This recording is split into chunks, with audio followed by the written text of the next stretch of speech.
Les vayan llenando eso. Muy bien. Entonces vamos empezando.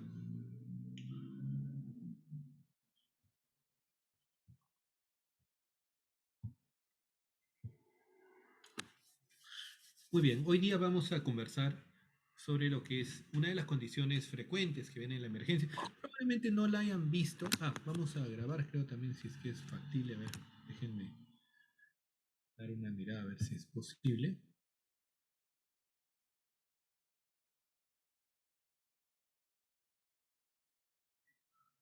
A ver.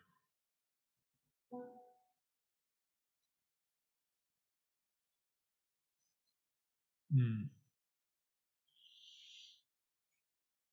a ver, vamos a grabar. Recording in progress. Muy bien. Sí, ahora sí creo que estamos bien. Muy bien. Entonces, vamos hoy día a conversar, como le decía, ¿no? Shock es una condición muy frecuente en la emergencia y de hecho van a estar, o sean internos, se van a enfrentar innumerables veces.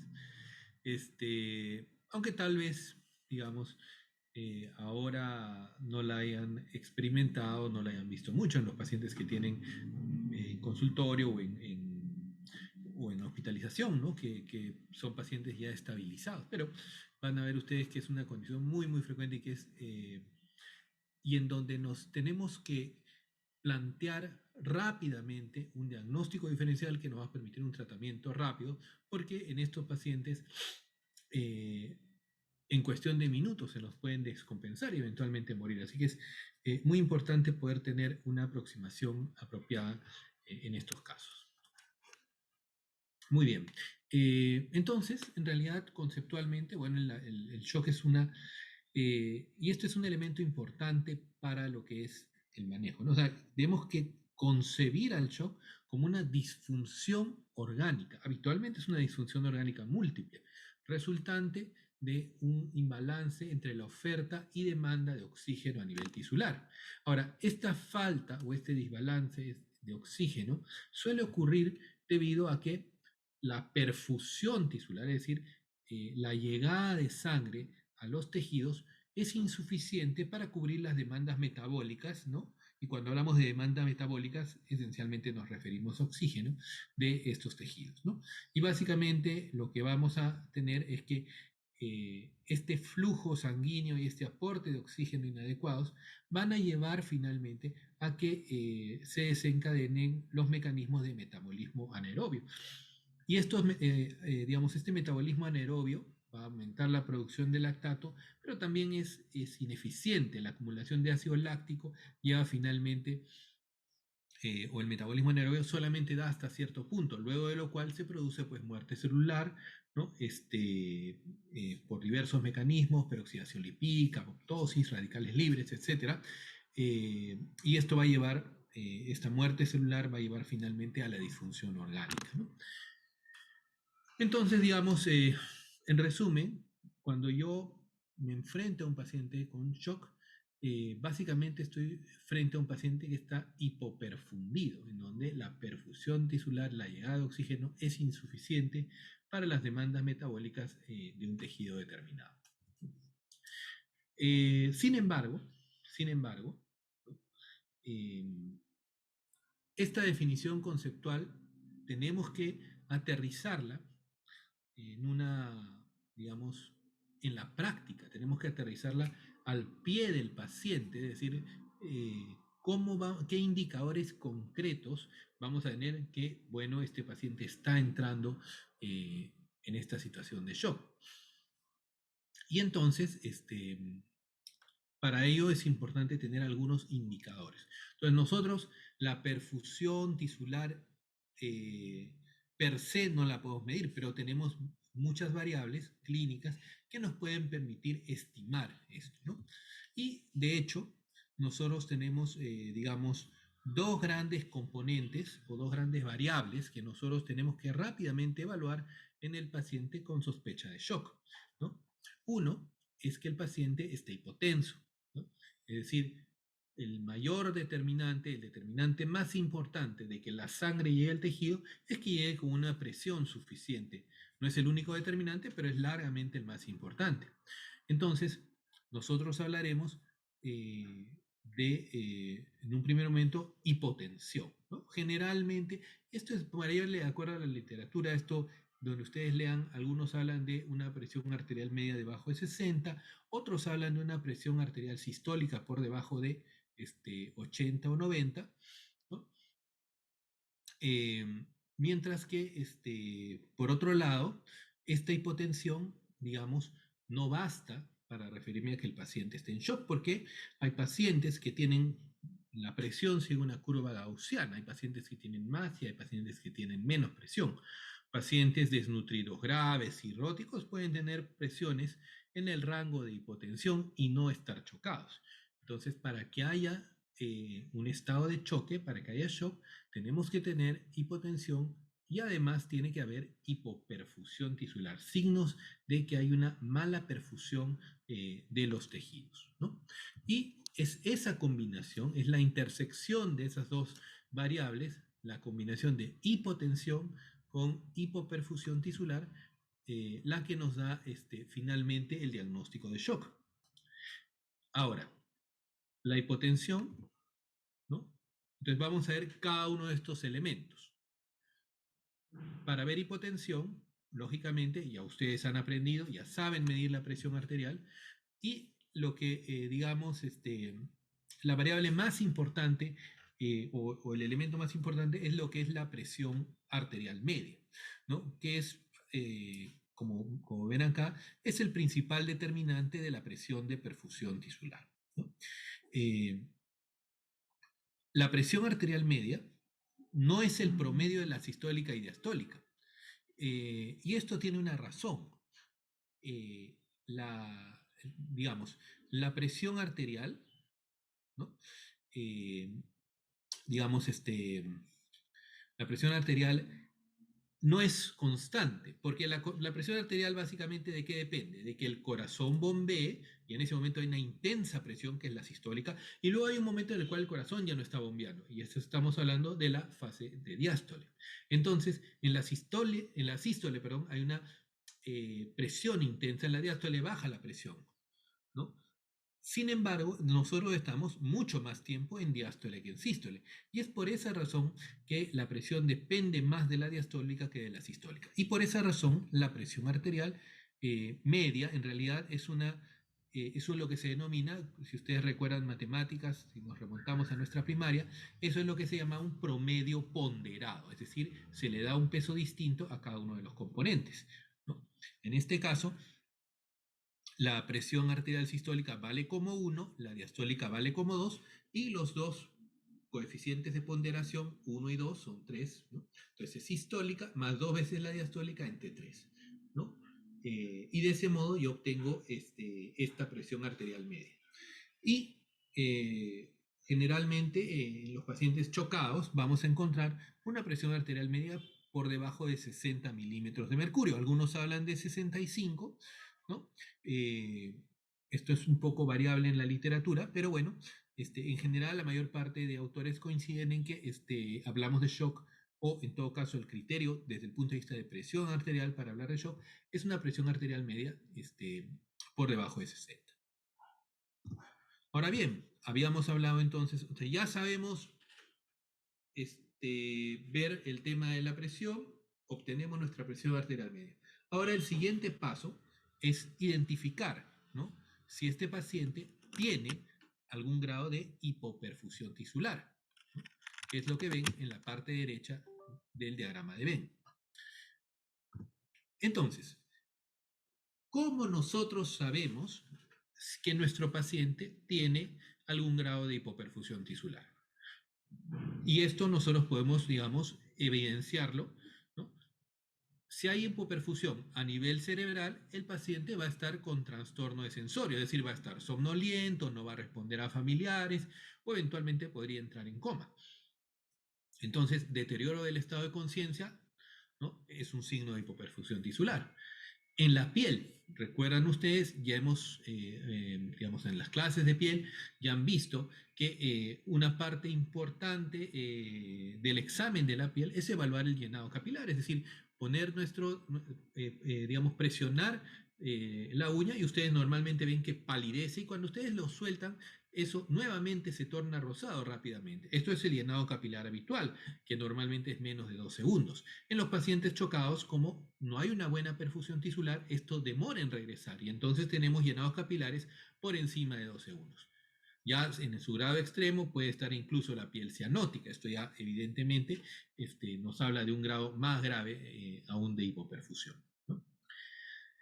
Desde el punto de vista pulmonar también puede haber hipoxemia, ¿no? Ahora, nosotros sabemos que para evaluar la hipoxemia estrictamente necesitamos gases arteriales y a veces no tenemos los gases arteriales a mano. Sin embargo, hoy en día todos tenemos un pulsoxímetro, ¿no?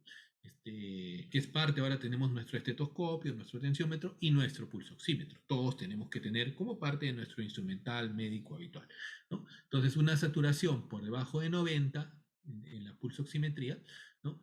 Nos indica también, o digamos, es un buen indicador de hipoxemia en general. Y finalmente, si hay hipoperfusión a nivel renal, puede haber oliguria, ¿no? Ya sabemos que oliguria es menos de 400 mililitros por día o menos de 0.4 mililitros por kilo por hora. Esto lo hacemos, ¿no? Por ejemplo, una de las cosas, si viene un paciente chocado, un paciente, ¿no? Una hipotensión grave, tenemos que inmediatamente poner una sonda urinaria y medir cuánto va orinando el paciente. Entonces abrimos una hoja de monitoreo y, por ejemplo, vamos a suponer nuestro paciente pesa 60 kilos y orina 60 mililitros durante una hora, diré, orina 60 mililitros entre 60 kilos en una hora, sería 60 entre 60, 1 mililitro kilo hora. Entonces yo voy calculando cuánto va orinando el paciente. Y entonces a partir de ahí puedo identificar si está oligúrico o no, ¿no? Muchas veces el paciente, obviamente el paciente a veces no puede cuantificar exactamente, pero si nos dice, mire doctor, mi mamá o bueno, viene el familiar del paciente, desde ayer no orina nada, bueno, entonces ya eso es un dato también valioso, ¿no? Entonces, en resumen, nosotros podemos identificar signos de hipoperfusión, ¿no? Dentro de lo que es, bueno, hipoperfusión a nivel cerebral, deterioro del estado de conciencia, piel, mal llenado capilar, más de 2 segundos, hipoxemia, si tenemos gases arteriales, ayuda, si no tenemos gases arteriales, en ese momento pulsoximetría, y oliguria, ya sea que el paciente o los familiares nos digan que está orinando una cantidad marcadamente menor, digamos, desde el punto de vista cuantitativo sería 400 mililitros, y si ponemos una sonda urinaria, esto obtener menos de 0.4 mililitros por kilo por hora, ¿no? Muy bien, entonces ya nosotros sabemos que nuestro paciente, ya hemos visto, ¿no? Tenemos signos de hipotensión, tenemos hipoperfusión tisular, y ya podemos catalogar a nuestro paciente como un paciente en shock, en estado de choque. Y lo siguiente que tenemos que evaluar es identificar cuál de los tipos de shock tiene nuestro paciente. Y básicamente nosotros tenemos 4 tipos de shock. El shock hipovolémico, el shock obstructivo, el shock cardiogénico y el shock distributivo.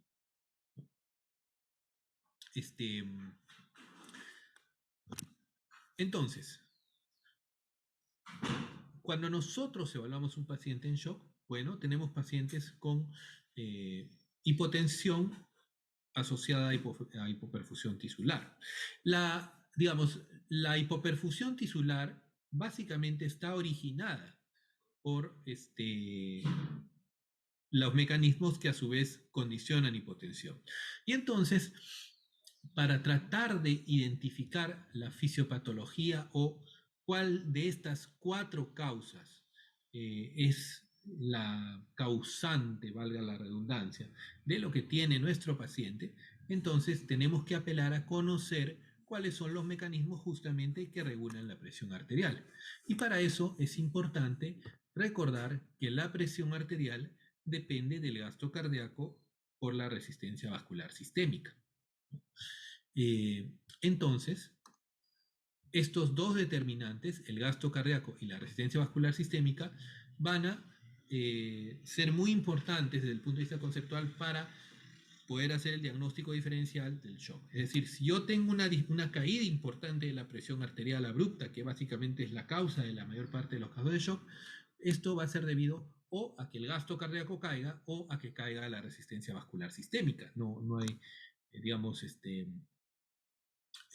es fácil de entender, ¿no? Entonces, cuando yo tengo caída, ya sea del gasto o de la resistencia, puedo entrar en hipotensión y eventualmente en shock, ¿no? Entonces vamos a empezar con lo que es la resistencia vascular sistémica. La resistencia vascular sistémica, a su vez, depende de la longitud del vaso, de la viscosidad sanguínea, y vean ustedes del radio del vaso, pero elevado a la cuarta potencia, ¿no? Ya, si ustedes lo ven, digamos, ya cuantitativamente, esta ecuación nos permite evaluar esto, ¿no? Y vean ustedes que la resistencia es inversamente proporcional, es decir, a mayor radio del vaso, menor resistencia. Entonces, mientras más aumente el radio del vaso, menor resistencia va a haber.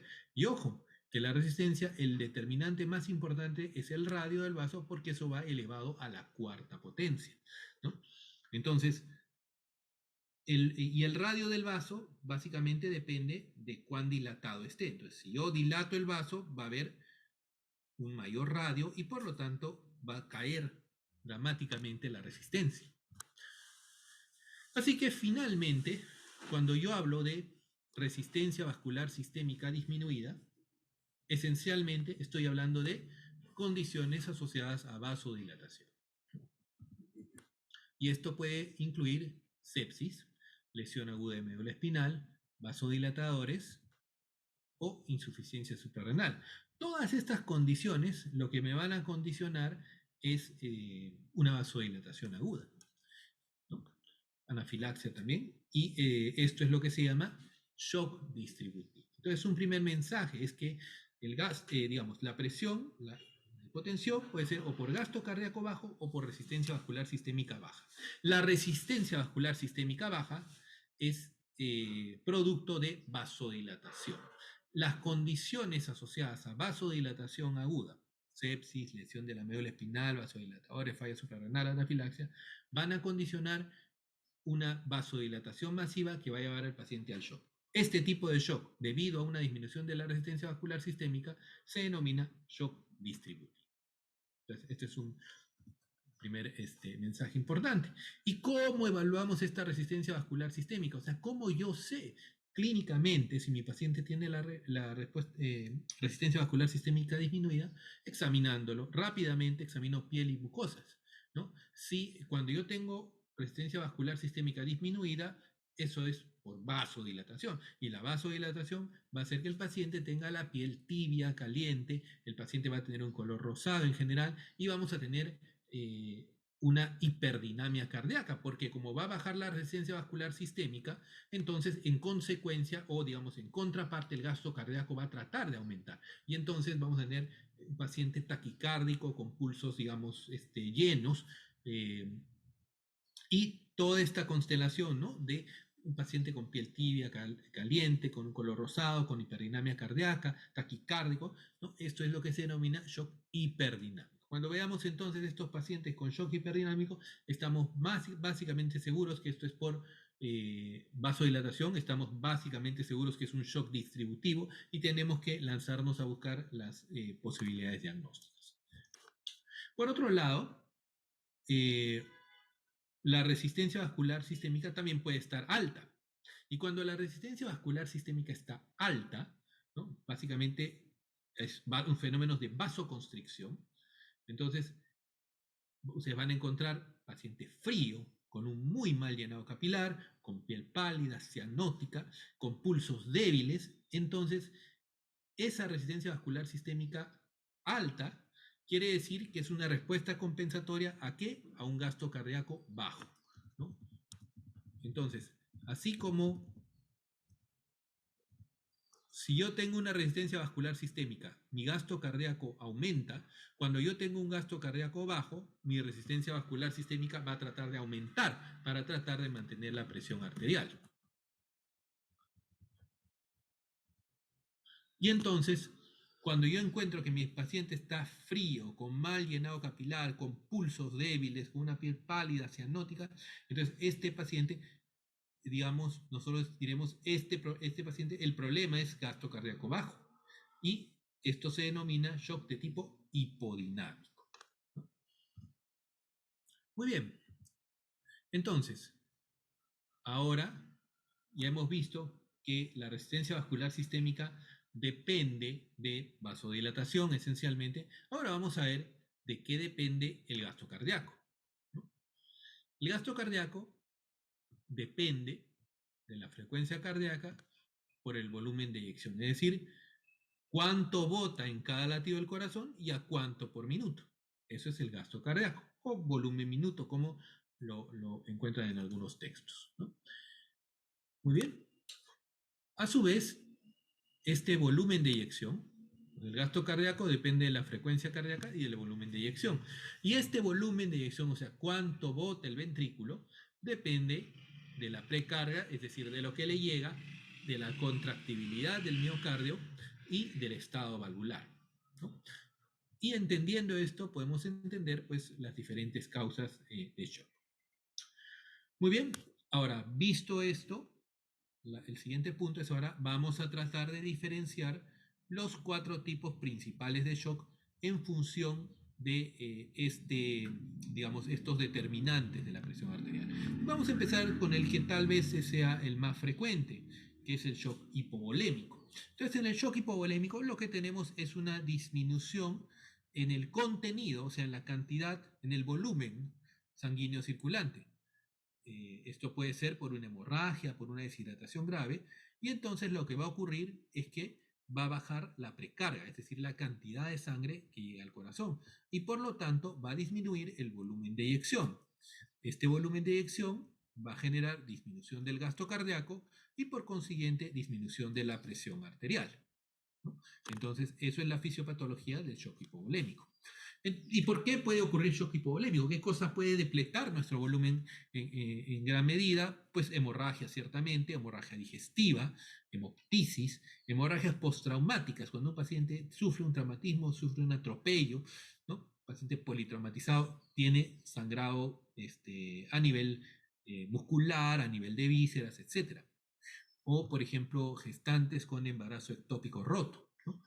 Pero no solamente podemos hablar de sangrado, sino, por ejemplo, puede haber pérdidas gastrointestinales, diarreas profusas, ¿no? O vómitos incoercibles, quemaduras extensas, la quemadura, sobre todo cuando es de una gran superficie corporal, se pierde pues la barrera cutánea y el paciente empieza a tener una deshidratación muy importante. O más raramente poliurias masivas, por ejemplo, pacientes con cetoacidosis, estado hiperosmolar hiperglicémico, diabetes insípida o uso, digamos, masivo de diuréticos, particularmente en ancianos, ¿no? Entonces, cuando veamos todas estas condiciones, pueden llevar pues al shock hipovolémico, ¿no? Ahora, otro shock, entonces este sería, digamos, el shock hipovolémico, que es probablemente el más común de todos. Luego viene el shock obstructivo, que básicamente lo que, en este caso, lo que ocurre es, por alguna razón, y de ahí el nombre, se obstruye la llegada de sangre al músculo cardíaco y se impide que se pueda contraer el corazón. Entonces, por ejemplo, puede ocurrir, por ejemplo, que haya un neumotórax, ¿no? Entra aire en la cavidad pleural y eso presiona el corazón y no permite que se llene el ventrículo. Derrames pleurales masivos. O el embolismo pulmonar, o sea, hay un embolismo, se obstruye la arteria pulmonar y al obstruirse la arteria pulmonar, eso no va a dejar contraerse al ventrículo derecho. Entonces no va a salir sangre hacia el sistema pulmonar, va a haber un cierre masivo arterial pulmonar y entonces no se va a poder bombear la sangre y no va a poder retornar la sangre al ventrículo izquierdo después para pasar al resto del organismo, ¿no? Entonces, esto se denomina shock obstructivo. Y ahí entra tromboembolismo pulmonar, taponamiento cardíaco, que básicamente es un derrame pericárdico, y este derrame pericárdico empieza a crecer y a generar presión de modo tal que comprime el corazón e impide su llenado, ¿no? Los neumotórax a tensión y menos frecuentemente derrame pleural masivo, ¿no? Pero obstructivo, digamos, largamente las tres causas más importantes de shock obstructivo son tromboembolismo pulmonar, taponamiento cardíaco, neumotórax a tensión, siendo menos frecuente el derrame pleural masivo. Muy bien. Otro tipo de shock que vamos a encontrar es el shock cardiogénico. Entonces, en el shock cardiogénico, lo que va a ocurrir, ¿no?, es básicamente una disminución abrupta del gasto cardíaco, ¿no? A su vez, esta disminución del gasto cardíaco puede ser porque tengamos una disminución muy importante de la frecuencia cardíaca o un aumento muy importante de la frecuencia cardíaca, ¿no? O que tengamos una disminución importante del volumen de eyección, ya sea por un problema de contractibilidad miocárdica o problemas valvulares. Entonces, ¿cuándo ocurre shock cardiogénico? Por ejemplo, un paciente, la causa más frecuente, infarto. Se tapa una arteria coronaria, ¿no? Se genera un trombo plaquetario agudo, se obstruye la arteria coronaria, se pierde la irrigación y esa zona de miocardio se infarta, pierde la circulación, no bombea, entra en falla cardíaca aguda y en shock. No puede bombear. También puede ocasionarse, por ejemplo, en caso de miocarditis. Cuando vean fallas agudas, pacientes de 20, 25, 30 años, piensen en miocarditis, particularmente si ha habido una infección viral previa, ¿no? Insuficiencia cardíaca descompensada, pero también no solamente puede ser del músculo cardíaco, sino, por ejemplo, un compromiso valvular agudo, por ejemplo, en pacientes con insuficiencia mitral o aórtica, por ejemplo, pacientes con endocarditis que hacen en forma secundaria una falla mitral aguda o aórtica grave, pacientes que se infartan y se les rompe el septum interventricular, ¿no? O pacientes que desarrollan un aneurisma ventricular después de un infarto, ¿no? Y también, pues, por supuesto, las alteraciones en la frecuencia. Recuerden que tanto la bradicardia como la taquicardia extremas pueden condicionar digamos, una disminución del volumen minuto y por lo tanto entrar en shock. Y nuestra última parte, lo último que vamos a ver, es el shock distributivo. Entonces ya hemos visto hipovolémico, básicamente, pérdidas ya sea de sangre o de líquido, obstructivo, algún fenómeno que obstruya la llegada o la salida de sangre a nivel ventricular, neumotórax, taponamiento cardíaco, embolismo pulmonar, shock cardiogénico, en el cual una anomalía a nivel del músculo, la válvula o una arritmia va a generar imposibilidad de una contracción miocárdica efectiva. Y ahora vamos a ver el shock distributivo, que básicamente involucra una disminución de la resistencia vascular sistémica, como ya habíamos comentado, ¿no? Entonces, en el shock distributivo va a haber varias condiciones. Digamos, el diagnóstico diferencial es bastante amplio, porque las causas que puedan generar vasodilatación son en realidad también a su vez variadas, ¿no? Sepsis, trauma vértebromedular, insuficiencia suprarrenal aguda, ¿no?, anafilaxia, pancreatitis, quemadura, coma mixedematoso, ¿no? Vean, es el estado más extremo del hipotiroidismo, o sobredosis o intoxicaciones, ¿no? Acá cabe la pena, bueno, valga la pena aclarar que el traumatismo vértebromedular, básicamente lo que condicionan, o posanestesia, lo que condiciona es una disfunción de los ganglios simpáticos, y esto se denomina a su vez shock neurogénico. Es un tipo de shock distributivo. La falla suprarrenal aguda también condiciona un shock distributivo por insuficiencia suprarrenal aguda. La anafilaxia, es decir, la reacción, típicamente estos pacientes vienen con abones, con eritema, con angioedema, ¿no? En labios. Cuando vean un paciente chocado y con edema de labios, de lengua, de párpados, preocúpense porque a ese paciente también se le puede obstruir la vía aérea. Es un shock anafiláctico. Inmediatamente le ponen su adrenalina subcutánea, corticoides endovenosos y manejo rápido de la vía aérea, ¿no? Las pancreatitis también. Las quemaduras, acá es interesante porque tienen un mecanismo mixto. Ya hemos visto que si ustedes van hacia la diapositiva anterior, ¿no? De shock hipovolémico, habíamos visto que las quemaduras generan un fenómeno de deshidratación por pérdida de la barrera mecánica de la piel, ¿no? Entonces se evapora más y digamos, perdemos mucho más líquido. Sin embargo, las quemaduras graves también desencadenan una respuesta inflamatoria sistémica y generan vasodilatación. Entonces la quemadura tiene un doble mecanismo, ¿no? Hipovolemia y vasodilatación. Y bueno, los agentes, básicamente sobredosis, intoxicaciones, habitualmente vienen, por ejemplo, muchas veces llegan a la emergencia, particularmente sábados en la madrugada y en la mañana, ¿no? O domingos en la mañana, los pepeados, ¿no? Entonces, en los pepeados a veces los dejan y los ponen a reposar, está borracho, bueno, y después amanece muerto. ¿Qué pasa? Este paciente estaba chocado porque no estaba solamente ebrio, sino además tenía pues había sido, digamos, pepeado, le habían dado benzodiazepínicos, barbitúricos. Entonces es importante valorar por lo menos funciones vitales, y si ese paciente está hipotenso, inmediatamente debemos sospechar la posibilidad de un shock por depresores del sistema nervioso, ¿no? Muy bien, ahora, dentro del shock distributivo hay una categoría especial. Algunos lo separan como un tipo separado de shock, pero digamos, en realidad es una forma de shock distributivo, que es el shock séptico.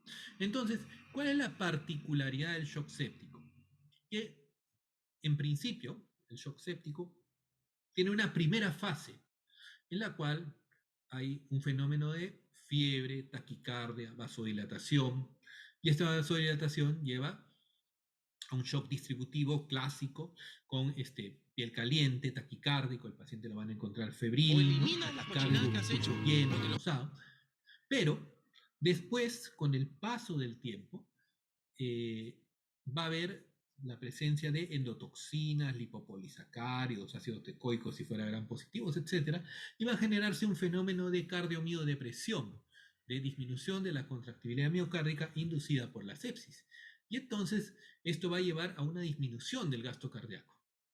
Y en este momento, conforme avanza el shock, ya va a empezar a predominar un shock más bien asociado a disminución de gasto cardíaco, y va a comportarse como un shock más bien de tipo hipodinámico. Entonces, vamos a encontrar un componente mixto en el cual al principio domina la disminución de la resistencia vascular sistémica, domina la vasodilatación, pero conforme pasa el shock y se vuelve más grave, va a predominar la disminución del gasto cardíaco y ya vamos a tener a un paciente frío, cianótico, pálido, con pulsos filiformes, débiles, y esta fase del shock ya es mucho más avanzada y de mucho peor pronóstico. De modo tal que podemos encontrar el shock séptico tiene una fase inicialmente hiperdinámica, pero después puede ir hacia una fase hipodinámica, dependiendo de si predomina la disminución de la resistencia vascular sistémica o del gasto cardíaco, como ya hemos comentado. Adicionalmente, el shock séptico tiene un componente adicional. Mucha redundancia estoy diciendo hoy día, pero ya es un componente. El componente adicional quiere decir que además de estos fenómenos, hay un aumento de la permeabilidad capilar. Este aumento de la permeabilidad capilar hace que el líquido salga del intravascular y con eso aún disminuye más, ¿no?, la cantidad de sangre, digamos, en el intravascular, ¿no? Entonces, este aumento generalizado de la permeabilidad vascular es un mecanismo adicional de hipotensión en estos pacientes. Entonces, si bien es cierto, el shock séptico pertenece a la categoría de shock distributivo, algunos lo separan en una categoría particular, aunque como les digo, es parte del distributivo. Muy bien, cuando nosotros pensamos en shock séptico, ¿en quiénes debemos pensar? Bueno, pacientes que largamente, digamos, neumonías, infecciones de tracto urinario, particularmente pielonefritis agudas, ¿no? Pacientes con sepsis de origen gastrointestinal, pacientes con colecistitis, colangitis, apendicitis, peritonitis, ¿no?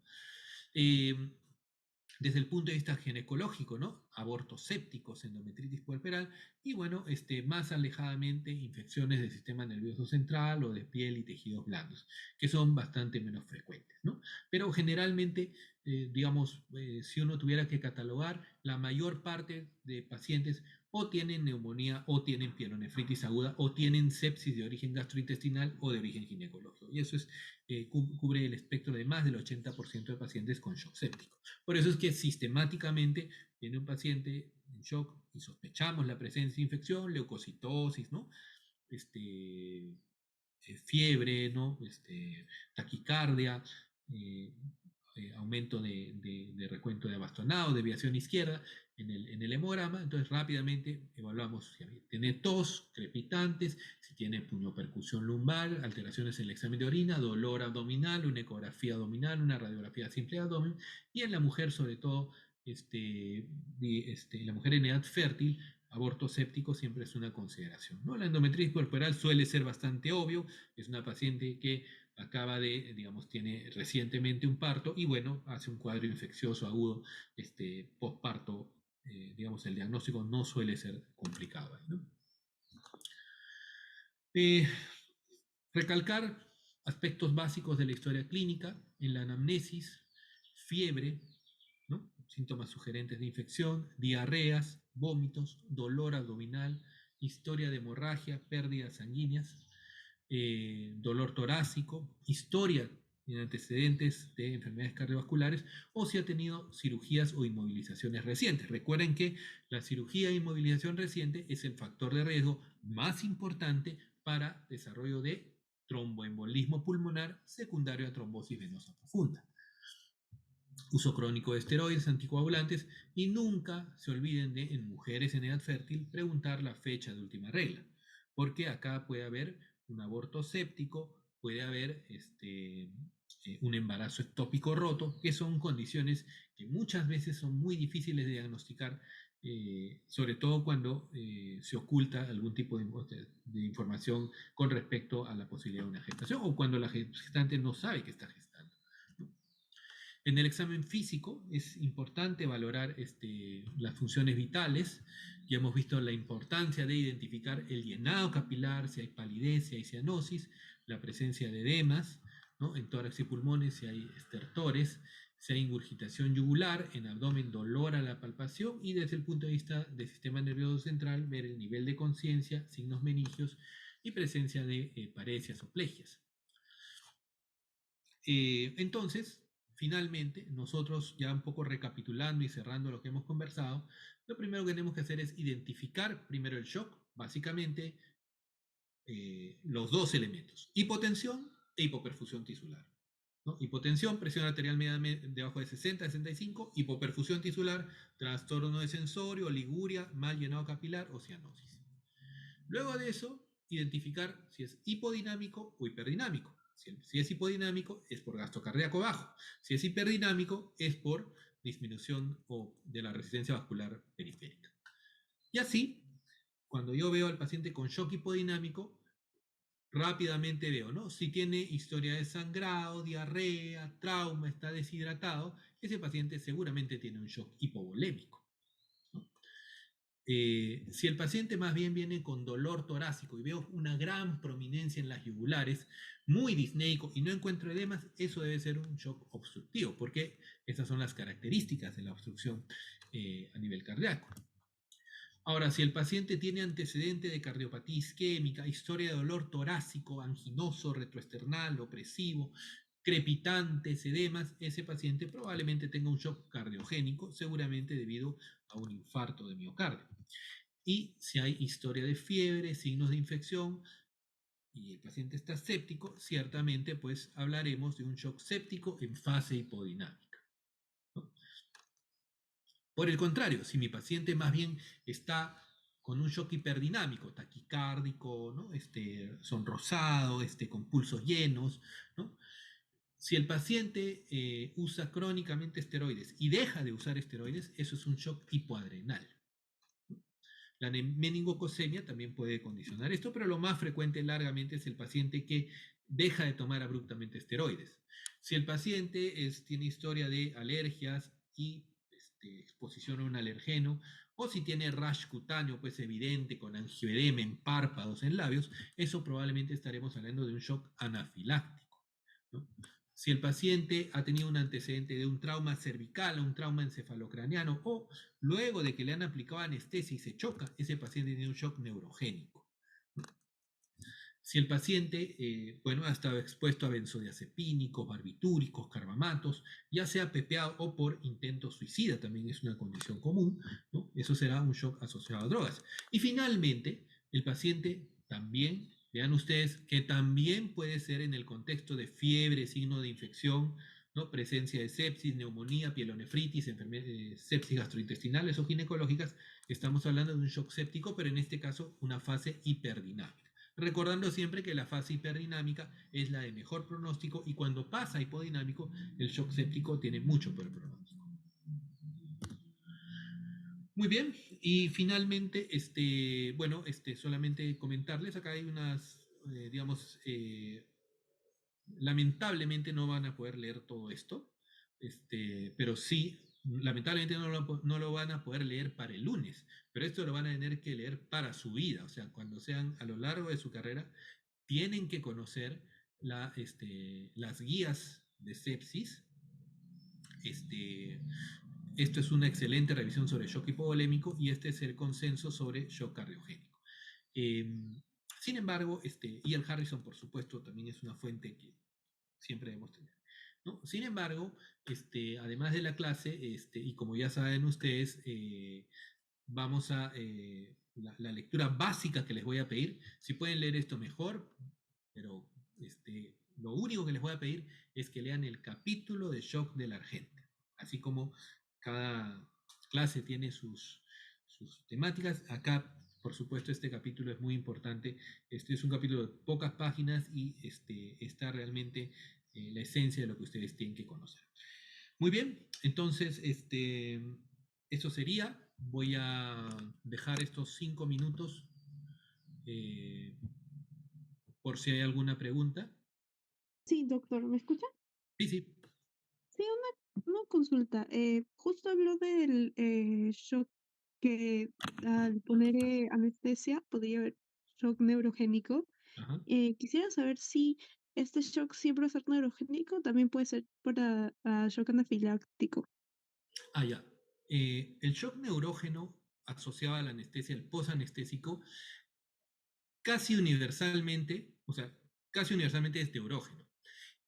Es cierto que ocasionalmente podría haber una alergia, este, pero habitualmente si hubiera, digamos, un shock de origen alérgico, lo que habría sería, además, habría, generalmente esto va con abones, con, ¿no?, lesiones eritematosas elevadas y va con angioedema. Si es así, digamos, sí es posible que estemos frente a un shock anafiláctico, ¿no? Sin embargo, bueno, lo más común es en shock neurogeno. Eso ocurre particularmente cuando hay anestesia raquídea. Recuerden ustedes que la anestesia raquídea, ustedes colocan el anestésico justamente en el canal raquídeo, pero a veces se pone de manera muy rápida o el paciente se pone en Trendelenburg y ocurre una, digamos, una llegada muy rápida a los ganglios y eso hace una vasodilatación masiva y el paciente entra en shock. Recuerden que en estos casos no hay ni angioedema, ¿no? El angioedema ustedes lo pueden ver en los labios, en los párpados, en la lengua eventualmente, y muchas veces el shock anafiláctico además suele ir con broncoespasmo, ¿no? Ustedes van a ocultar y van a ocultar espasmo bronquial, ¿no? Ninguna de estas cosas ocurre en el shock neurógeno, ¿no? Pero sí, es correcto, es posible que eventualmente un anestésico pudiera desencadenar. Hay gente que es alérgica a la lidocaína y bueno, ha hecho shock por la lidocaína, ¿no? Pero en este caso sí suele tener un componente anafiláctico importante, ¿no? Gracias, doctor. ¿Alguna pregunta más?